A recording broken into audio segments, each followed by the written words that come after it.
राहुल गांधींचा कार्यक्रम पैशांची गुंज कार्यक्रम. नवनाथ बन यांची टीका. कार्यक्रमावर 9 ते 10 कोटी खर्च. इन्फ्लुएन्सरला 30 ते 35 हजारांचं आमिष दिल्याचा आरोप. राहुल गांधी आज पुणे दौऱ्यावर. छात्रों की गुंज कार्यक्रमानिमित्ताने दौऱ्याच्या पार्श्वभूमीवर पोलिसांचा बंदोबस्त. पुण्यात एनएसयूआय आणि अभाविपचा वाद. एनएसयूआयचा अखिल भारतीय विद्यार्थी परिषदेवर आरोप. मुलीला कोंडून ठेवल्याचा काँग्रेसचा आरोप.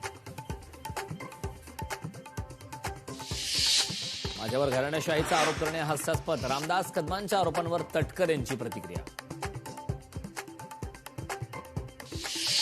पुण्यात एनएसयूआय आणि अभाविपचा वाद. मुलींना धमकावण्याचा अधिकार अभाविपच्या गुंडांना कोणी दिला? काँग्रेस प्रदेशाध्यक्ष हर्षवर्धन सपकाळ यांचा संताप.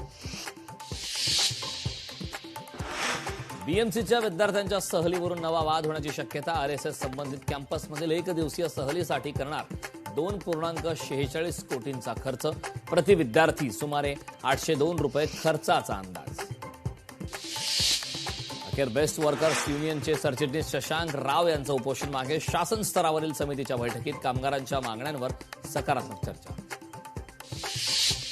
अनेक दशकांपासून वनविभागाकडे असलेल्या संजय गांधी राष्ट्रीय उद्यानाच्या 193 एकर जमिनीला संरक्षण मिळावे.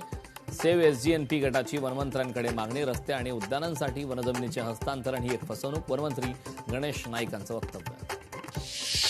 टीडीआर प्रकरणी मंत्र्यांचे एकमेकांवर आरोप. मात्र ठाणेकरांवर कोट्यवधींच्या टीडीआरचा भार. ठाणेकरांच्या प्रश्नांवर मुख्यमंत्री गप्प का?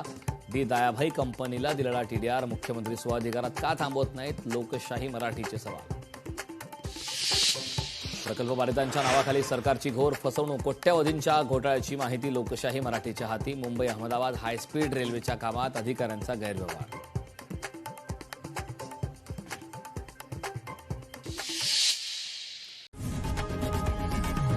लोकशाही मराठी ऐका, पहा, जागरूक रहा.